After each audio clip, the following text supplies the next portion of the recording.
Momento ali depois da mesa. Eu falava da mesa aqui, e como foi bem dito, né, que é na mesa que se conhece. Talvez ali os discípulos, vendo Jesus dar instruções ali, ficaram, muitos deles, escandalizados. E por que eles ficaram escandalizados, Diácono Jonathan? Porque tudo que Jesus estava fazendo, só ele tinha um projeto nas mãos.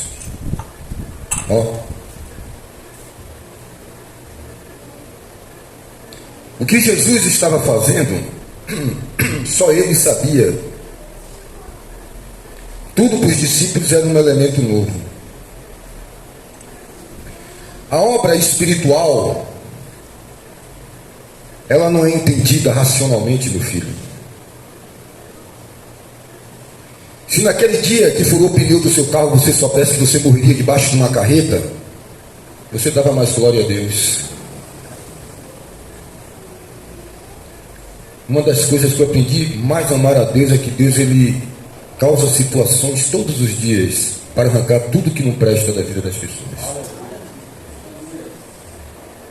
Agora, o que é mais doloroso é sentir as dores de parto.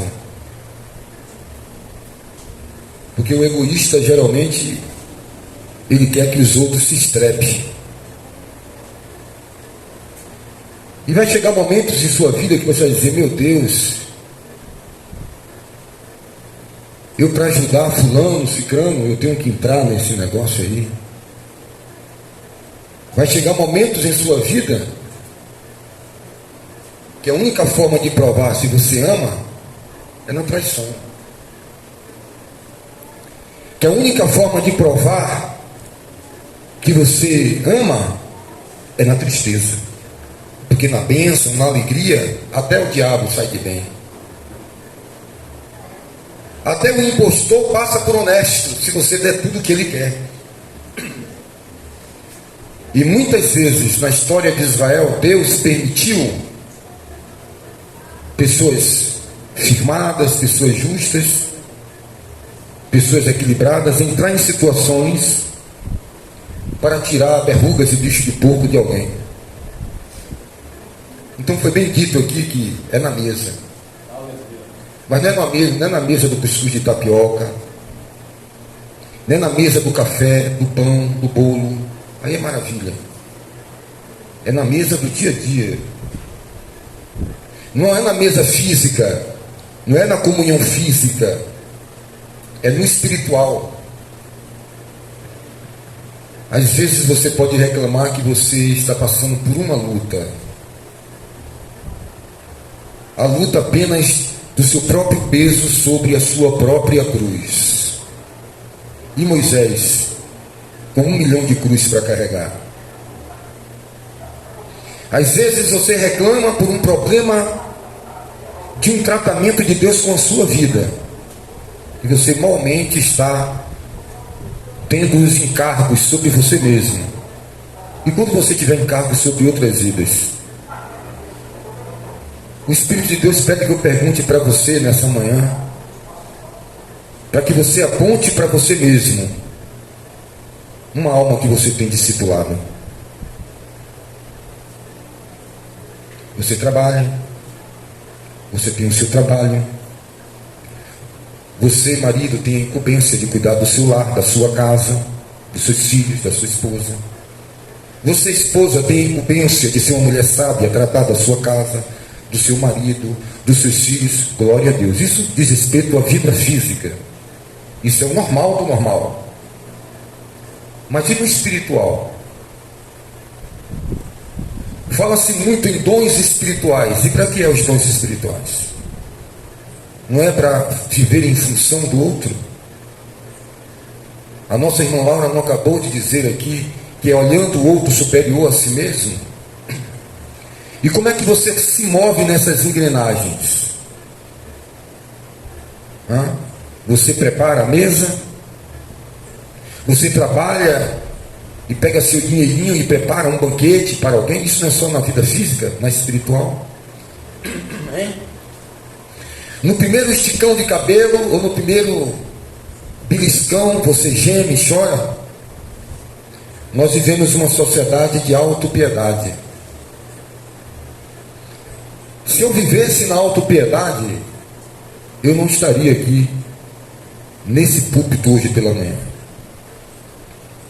Eu tinha todos os requisitos. Minha esposa está ali de prova.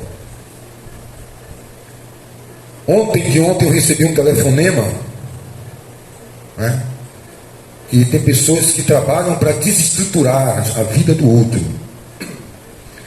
Quando você não resolve os seus problemas internos, quando você não se auto-refrigera, quando você não tem capacidade de dissolver os seus problemas,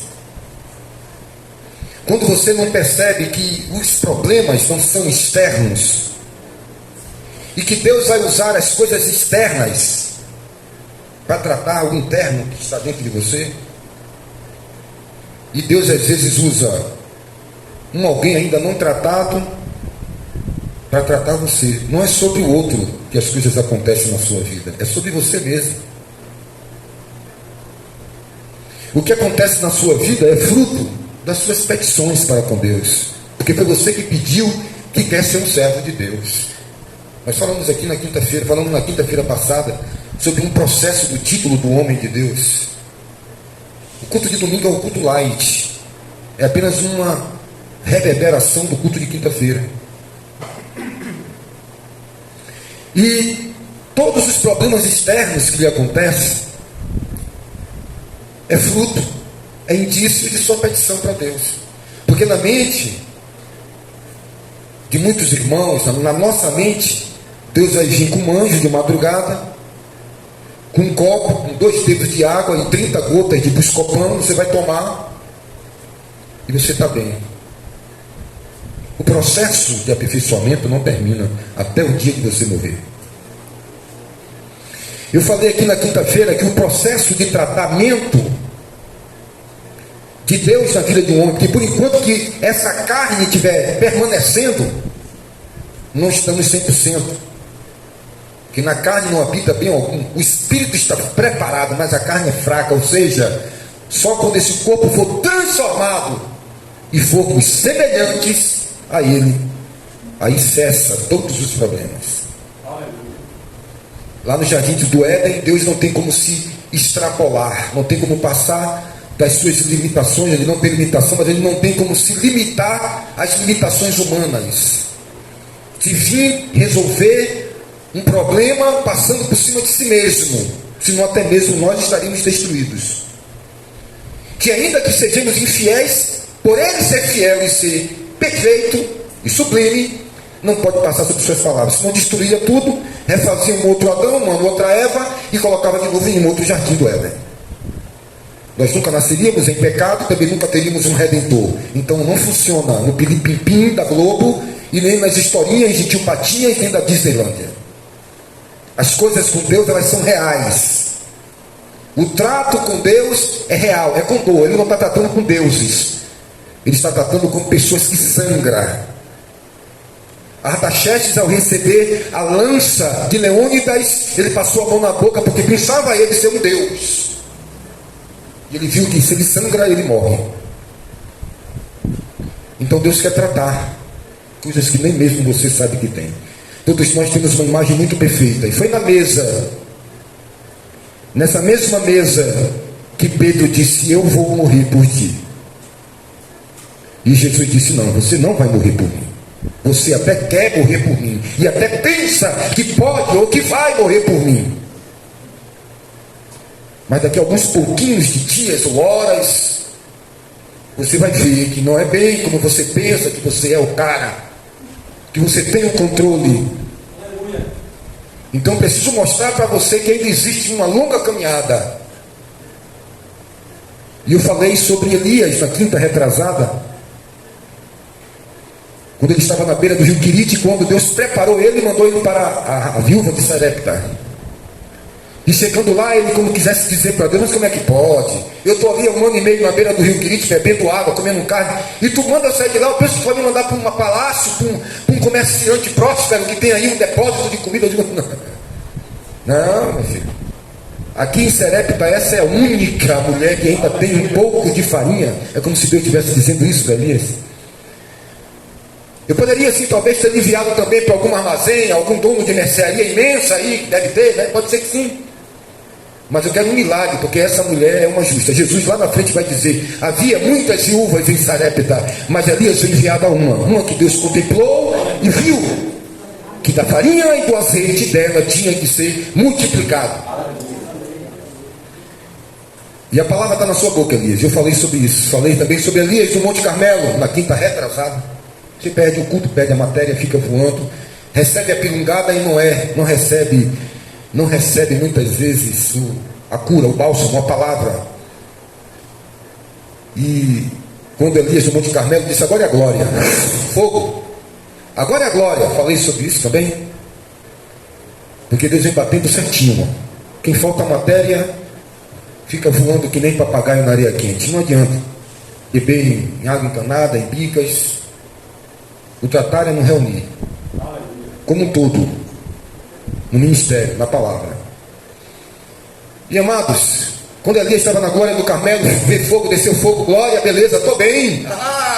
Valeu a pena o rio Quirite, palma, cheio de glória, poder. Mata 400 profetas, mata 450 de Baal, 400 de Acera, reforma o altar, um avivamento nacional, beleza, cumpriu tudo, Deus fez maravilhas em Israel. Mas ainda tem Elias a ser tratado. Ele venceu Acabe, venceu 400 profetas de Acera, 450 profetas de Baal, 850 homens. Venceu toda uma nação ali, trouxe para as proximidades da beira do altar, renovou o altar. Glória a Deus, valeu 2 anos e meio de luta, valeu aquelas vidas, aqueles momentos no sol quente na beira do rio Quirite, bebendo aguinha ali, comendo carne, na mão da viúva, ó, glória, pá e tal. Mas ainda tem um Elias. Para ele talvez fosse a glória do Carmelo, tudo resolvido. Eu sou o profeta, desceu fogo do céu. E ele vai para o monte, mandam buscar ele, e disse: eu sou, né? Se eu sou homem de Deus, toda aquela situação, ele ali provando que ele estava com Deus, que estava tudo bem, correu adiante dos cavalos de Acabe, a glória. E aí Deus disse assim: eu vou usar uma formiguinha aqui, para dar uma mordidinha na cabecinha do pé dele, só para ele sentir que ele não é esse cara. E aí mandou uma mulher feminina que passa pó de arroz no rosto, tem uma pele de pêssego simples, uma mulher que não aguenta carregar um saco de cimento, é mulher, é vaso mais frágil.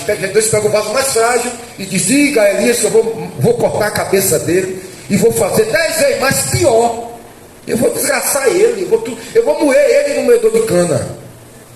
E o Elias fez o quê? Ó, filhinho do papai. E no meio do caminho ia dizer: me mate. A oração do covarde: me mate, tire a minha vida, não quero mais viver. Todo dia o diabo quer lhe dar um prato chamado autopiedade para você se alimentar. Sabe, para acabar com sua vida, para você se sentir o mais sofredor do que Deus, do que Jesus. Ele prepara um prato de arroz doce da autopiedade.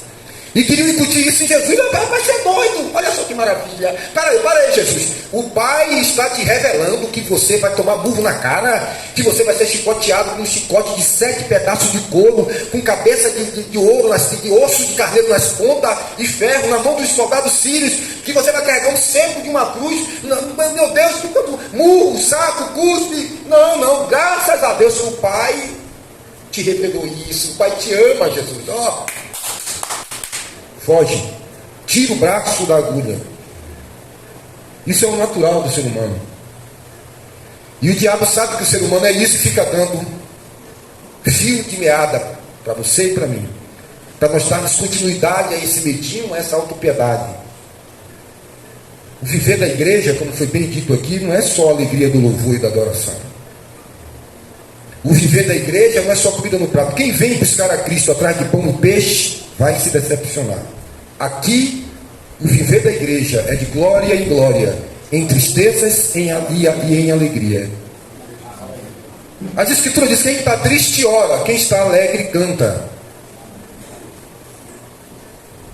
Existem coisas, irmãos, que nós não devemos nem apurar. Existem coisas na sua vida que quem está preocupado e com a visão no espiritual não quer nem apurar. Porque quem está em Cristo sabe que sempre quem coloca uma pata fétida é Satanás. Lá no outro lado da ponta. Não é João, não é Maria, não é Antônio, não é Paulo, não é Pedro. É o diabo. Então Jesus sempre está dizendo, para trás de mim, Satanás. Não é para trás de mim, Pedro. Porque a luta não é contra a carne nem contra o sangue. No final da outra ponta. Quem está em Cristo não vai apurar. Não, eu sou injustiçado, eu vou apurar isso a fundo. Esqueça isso. Eu vou lá no tribunal provar que eu não expulso o demônio em nome de Beelzebul. Eu vou chegar lá e vou fazer um milagre tremendo, o mesmo que Deus fez com Moisés. A terra vai abrir, vai engolir eles diretamente para o inferno. Isso aí é ego. Eu tenho que honrar o meu nome. Esqueça isso, gente. Aprenda a suportar o outro e a entender que no momento certo ele vai atingir, ela vai atingir a maturidade. Uma Bíblia na mão, uma gravata, um paletó, uma roupa composta, não é requisitos de que você está em Cristo em amor. E nesse exato momento aqui, quando o Senhor Jesus começa a entregar toda a situação, um momento difícil, um momento que ele vinha do capítulo 13, tinha lavado os pés dos discípulos, apenas como um exemplo, não como uma doutrina do lava-pés. E ele constitui, não a atitude de lavar o pé, mas aí ele diz, fazer isso entre vós, não lavar o pé, mas o servir, que essa doutrina foi adicionada aí para lavar os pés, literalmente, mas ele diz sobre a questão de um servir ao outro, e ele vai dizendo, se vocês compreenderem essas coisas, e vocês fizerem, que foi o tema de quinta-feira, na prática, vocês serão felizes. E aqui, quando o Senhor Jesus começa a debulhar esse milho, e entra na parte final, lá no capítulo 14, depois que ele diz, o delator é esse aqui, é o Judas, tem que ser dessa forma, eu sei quem eu escolhi, Deus conhece os corações, é preciso que a palavra se cumpra.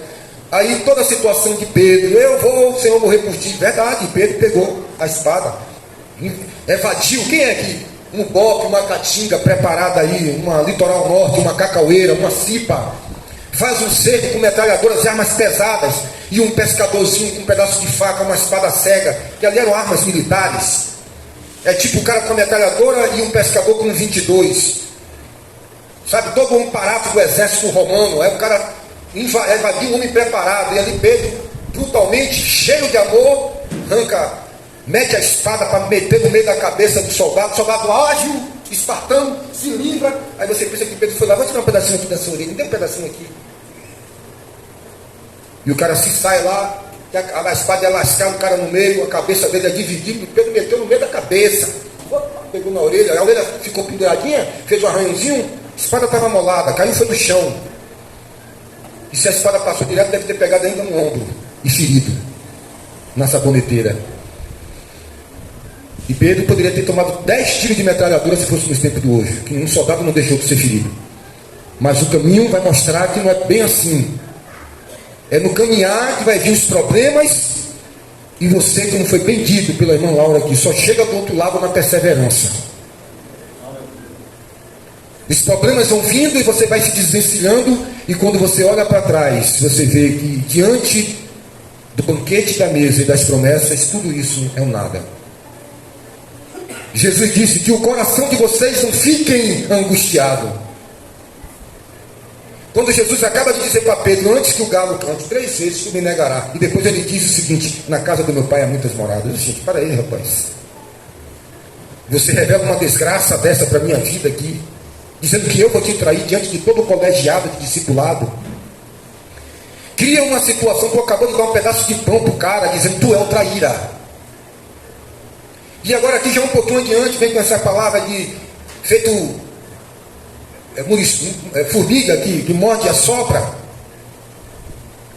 Eles poderiam pensar dessa forma? E Jesus ali, sem autopiedade, sem mimimi, sem medinho, consciente. Porque se você não estiver consciente do viver em Cristo, vai ficar cheio de medo, de autopiedade, irmãos. Procurando um lugar, um paraíso aqui na terra. Procurando uma teoria comunista que só existe na letra, mas não existe em fato e verdade. E aí Jesus disse que o coração de vocês não fique angustiado. Por quê? Angustiado, estressado, triste, abatido diante dessas situações, uma traição, uma negação, um vaticínio na cruz, é só problema no final, Jesus. Deus queira, oxalá nossa vida fosse em cima do monte. O Monte Tabor, o Monte da Revelação. Sabe, Senhor, quando nós estávamos ali, Elias e Moisés apareceu, estava o Senhor, Elias e Moisés, apenas Pedro e João e Tiago no monte. E eu disse para o Senhor, bom é este lugar, façamos 3 cabanas, um para ti, um para Moisés, um para Elias. Mas não tinha só 3 pessoas. Mas quando estamos em Cristo, já não existimos mais. Cristo vive em nós. Se vive Cristo, se Cristo vive em mim e eu estou em Cristo, a casa que eu faço para Cristo, não precisa que eu faça para mim, porque eu sou a casa de Cristo. Então Pedro disse, façamos 3 casas, uma para ti, uma para Elias, uma para Moisés. E ele fica sem casa, fica na chuva, fica no tempo, e não queriam descer diante da glória. E Jesus disse, temos que descer, rapaz, temos compromisso lá embaixo. Quando chega lá embaixo, alguém vem lá endemoniado, dizendo, seus discípulos não puderam expulsar o demônio, cheio de doentes, cheio de problemas, cheio de pessoas defeituosas. Essa é a tentação do momento, atingir um grau espiritual e deixar os outros em desgraça. E não sentir mais dores de parto por ninguém, dizer, eu já conheço, eu não preciso, eu vou ficar aqui dentro de casa, eu perdi a vontade, eu vou ficar perto de fulano, de cicrano, eu estou cansado. Come farofa, limpa a boca e pensa que vai subsistir. Não existe Espírito de Deus fora da igreja. A igreja que eu digo congregar, comungar. Senão eu não estaria aqui. Quando você entrou na igreja cheio de loucura, cheio de problema, cheio de doença, eu tinha te deixado em desgraça. Eu diria, para que eu vou me acabar com um cara desse, de uma pessoa dessa, de uma irmã, de irmão, cheio de doença? E a pessoa vai lhe abandonar, irmãos? Você vai abandonar o outro? Você compreende o que é o viver em Cristo?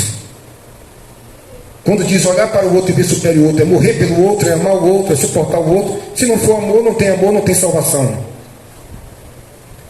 E aí Jesus chega para todos os discípulos e diz que o coração de vocês não fica angustiado. Como é que não pode ficar angustiado? O que é que Jesus faz? Tira o olhar deles em uma visão terrena, limitada, e diz o que para eles? Eu vou para o Pai. Eu vou. Se vocês creem em Deus, creiam também em mim. Não vos turbeis os vossos corações. Na casa de meu Pai há muitas moradas. Com que é que Jesus consola o coração dos discípulos em um momento tão truculento? Fique tranquilo, o carro vai chegar, beleza. Fique tranquilo, eles estavam preocupados. Eu deixei tudo, Jesus. O que é que eu vou ganhar aqui na terra? Eu deixei tudo. Era a preocupação de Pedro. Vai receber 100 vezes mais. Em bênçãos, em lutas e em aflições. Tem bênção? Tem, mas tem aflição. E diante de toda aquela situação, um que vai negar, todo momento, tão alegria na mesa, né? Na mesa é um lugar de alegria, e de repente, no meio da alegria, vem uma tristeza dessa. Revelações mortíferas. Traidor, o cara que estava do lado de Jesus, um Pedro, ali, que eu dou no mar, Pedro que sempre está perguntando, Pedro que está sempre trazendo novas experiências. Eu sei, Pedro, que vai morrer, que disse? Tu é mentiroso. Jesus não disse isso, porque Pedro não estava mentindo. Pedro apenas estava dizendo algo que ele tinha convicção, que ele era, mas que Jesus sabia que ele não era. Vai permitir situações para nos mostrar e nos delinear como bússola, onde nós precisamos diagnosticar. Irmãos, Jesus ele consola os discípulos com o quê? Tirando ele de uma esfera humana de autopiedade, de todos os requisitos para se prostrar, para olhar para baixo, para olhar as dificuldades, e ele, como um pescador, joga a rede, como se estivesse pegando a cabeça dos discípulos, dizendo, olha lá, ó, é para lá, ó. Eu vou para meu pai e lá tem muitas moradas. Enquanto você está preocupado com as moradas daqui, com as casas daqui, com as coisas daqui, Jesus está querendo nos mostrar uma outra realidade, uma outra sina. Quando o apóstolo Paulo fala em Romanos capítulo 8, verso 24, diz que a esperança que se vê não é esperança. Quando ele fala em Corinto que 3 coisas permanecem: a fé é aquilo que eu acredito no que eu não posso ver; a esperança é aquilo que eu espero, o que não estou vendo; e o amor permanece. 3 ingredientes para chegar em um novo céu e uma nova terra onde habita a justiça. É o que Pedro fala na sua segunda epístola, no capítulo 13, verso 13. Aguardamos novos céus e nova terra onde ali reinará a justiça. A justiça não está aqui. A pergunta simples que eu vou fazer para você nessa manhã é se você vai ter a capacidade de sorrir, de olhar nos olhos do irmão quando o Espírito de Deus lhe revela, como um sacerdote da igreja, que ele fala mal de você por trás. Você vai atingir isso? Quando Jesus disse: eu amo os que me amam, que bem é nisso. Você está preparado para receber o Espírito do Paráclito Divino, de olhar no semblante da pessoa que lhe diz: eu te amo, e o Espírito dizer para você: é mentira?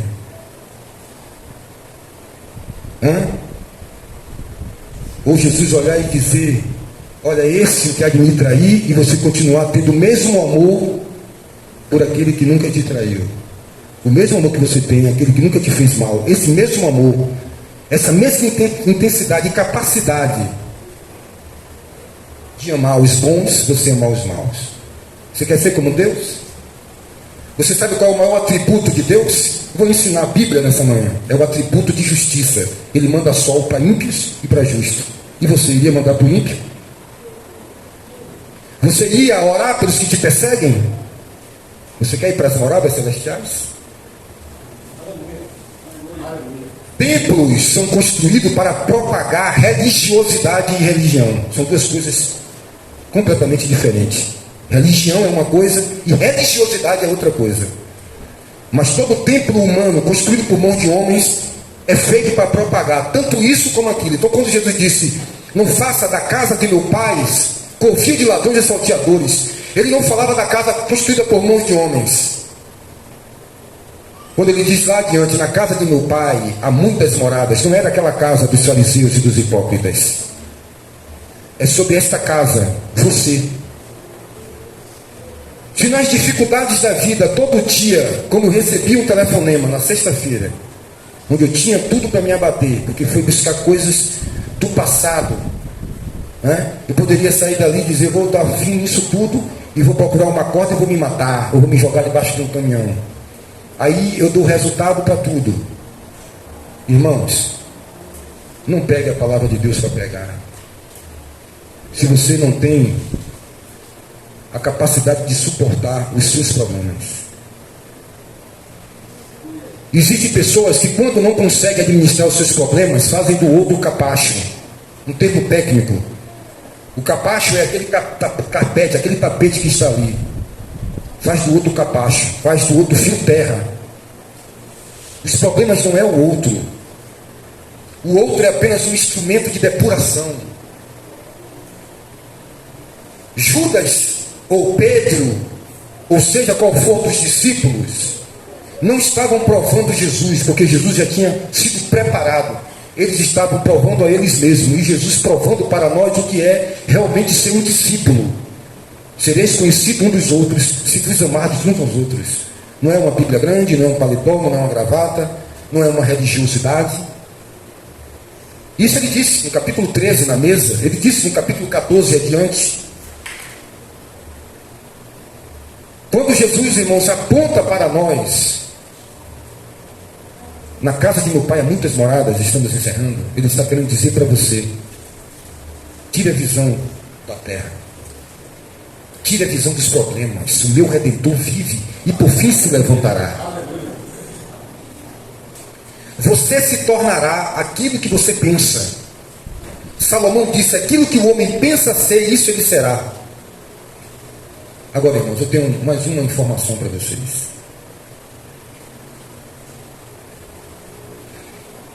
Uma informação. Está vendo isso aqui? Isso é infinito e é eterno. Isso aqui não tem fim, meu irmão. Tudo que existe foi construído pela palavra. As bibliotecas e os livros servem apenas para provar que a gente ainda não sabe de tudo. O filósofo Olavo de Carvalho disse: quando alguém me fala um assunto que eu não conheço, eu vou e compro um livro. Porque o livro mostra que eu preciso aprender um pouco mais de algo que eu não sei. É apenas a demonstração que eu sou ignorante a respeito de algum assunto. Por isso que existe o livro. Por isso que existe o aprendizado. Por isso que existem as situações da vida. Enquanto você ficar focando, toda vez que você chega em casa, acabou o bujão de gás, tem um recife de energia, tem um problema. Toda vez que você focar o problema, a sua vida é um problema e você é um problema. Mas enquanto Jesus está dizendo, tem esse problema, tem essa situação, tem esse processo a passar, mas na casa de meu pai há muitas moradas. E por que o seu coração está turbado? Não turbe. Se não tivesse morada, eu dizia logo: ó, não tem morada, mas tem. Eu irei e virei. Aponta o cumprimento da sua palavra, a vinda. Não começou ainda a vir o que há de vir.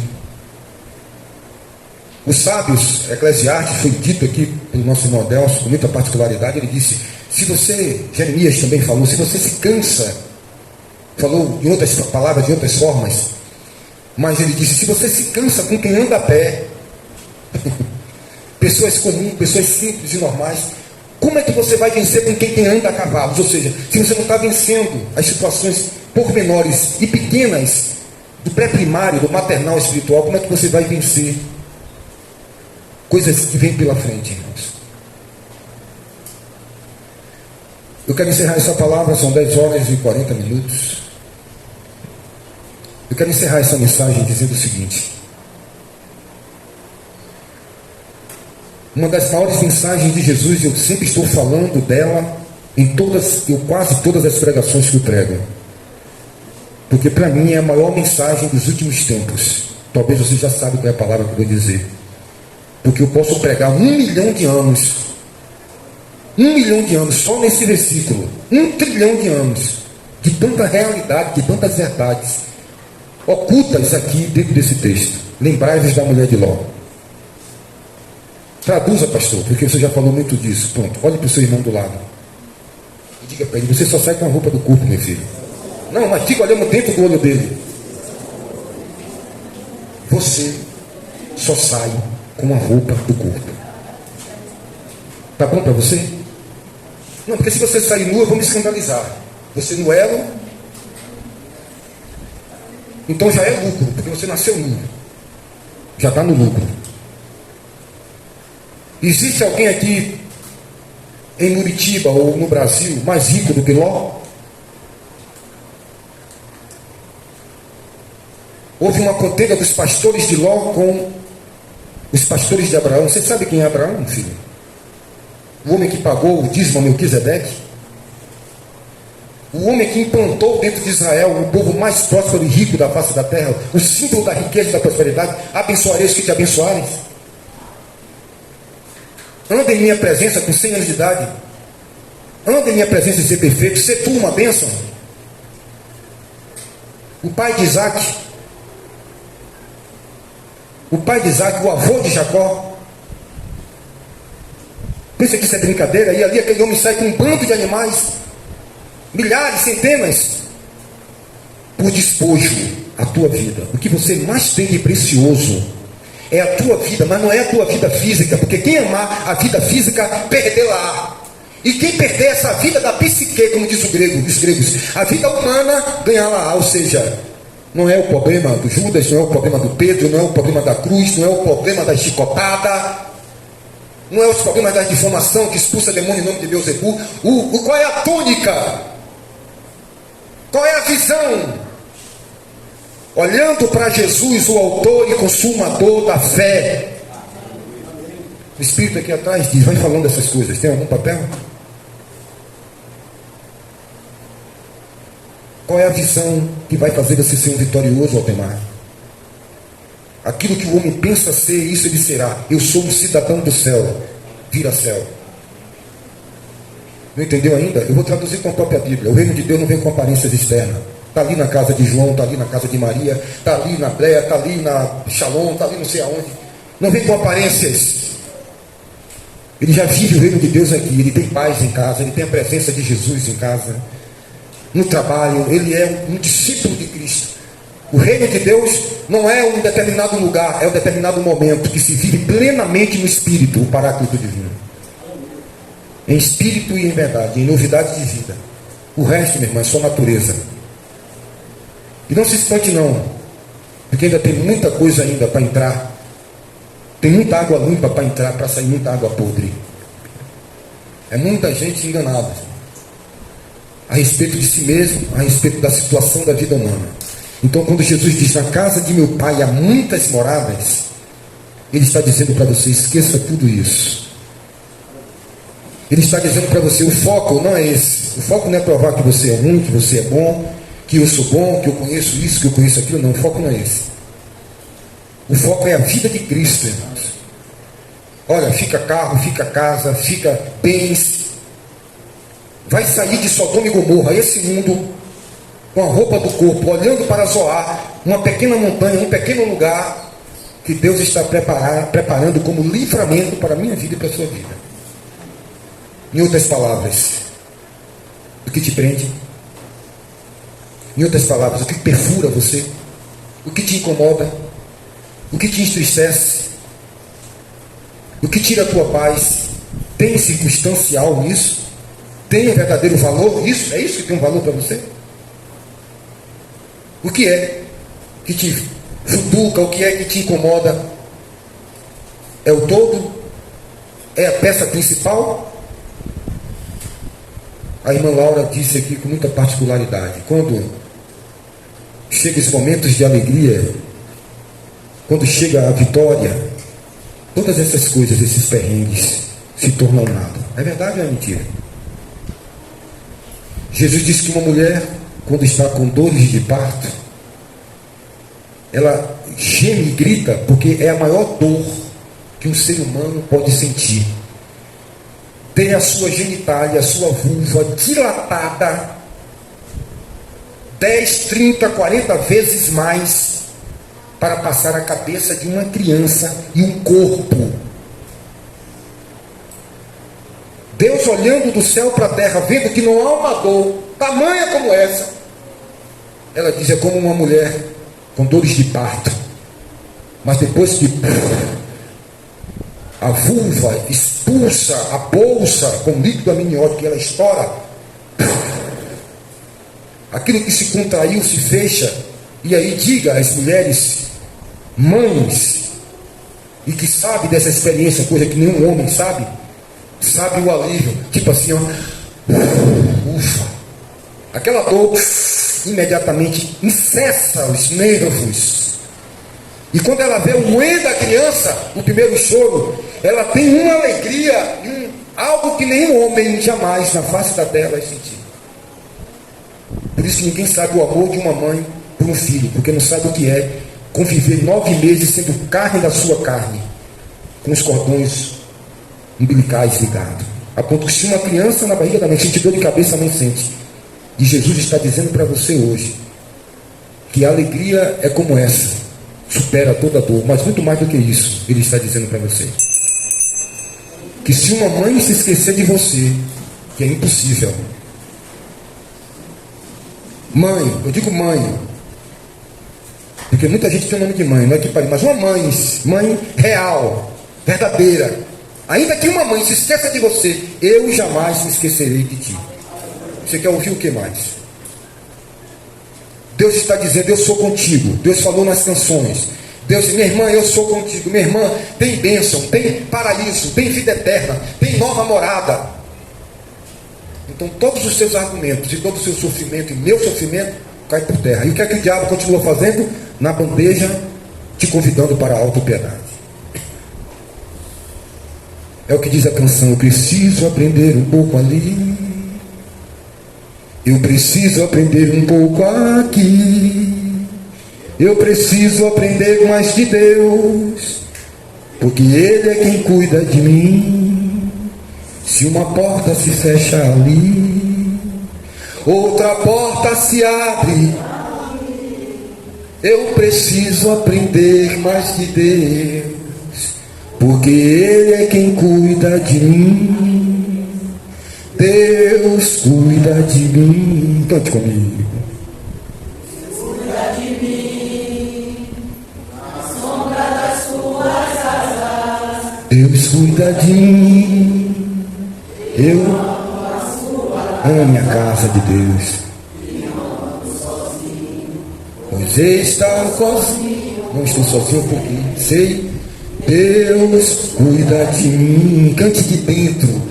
Deus cuida de mim. Nas sombras das tuas asas. Deus cuida de mim. Eu moro na sua casa. E não ando sozinho. Por quê? Por quê? Porque sabe de quê? Deus cuida de mim. Se uma porta se fecha ali, outra porta se abre. Eu preciso aprender mais de Deus. É quem cuida de mim. Deus cuida de mim. Deus cuida de você, amém? Oremos ao Senhor nessa manhã. Você vai sair daqui, meu irmão, minha irmã, blindado. Olha, tudo tranquilo. Ele foi preparar, tá bom?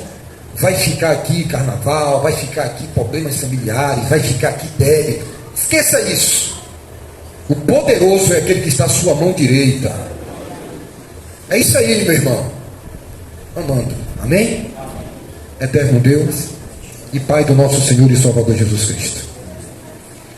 Que essa palavra, Senhor, nos coloque em ordem, enfileirados, na bitola da porta estreita, nos caminhos escambrosos, espinhentos, de pedregulhos ou em lamacentos, mas que nos coloque em fila indiana, em frota. O Senhor vai na frente, logo atrás sigo eu.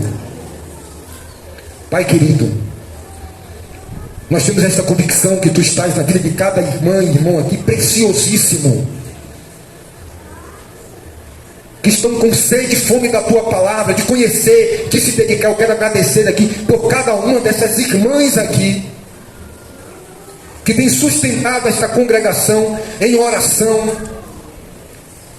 Agradeço a vida da minha esposa, um instrumento de despertamento espiritual para a vida da igreja, que tem sido as mulheres de oração, aquelas que têm todos os dias indo com bálsamo, embalsamar o corpo do mestre, que tem lavado os pés de Cristo com lágrimas e enxugado com seus cabelos. O ministério das irmãs, na arrumação, no cuidado,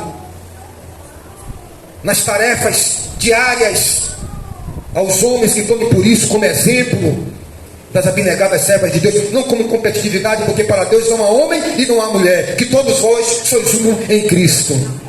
Ser com todas as irmãs e os irmãos, ser com a missionária Meire, com o evangelista Daniel, ser com esses servos que têm nos ajudado, que têm ajudado a elevar o nosso nível de adoração. Agradecer a todos os irmãos e as irmãs que têm contribuído espiritualmente, financeiramente, com suas vidas, com sua dedicação, com o suportar do dia a dia, da labuta, das dificuldades. Ser com todos, ser com o nosso irmão Vitor, que teve nessa semana o infortúnio da perda do seu pai, jovem, sentindo esta dor no coração, mas que o teu Espírito poderoso está passeando nos pavimentos, nas paredes do coração dele, tirando toda angústia e tristeza e dando paz, consolo, consolação.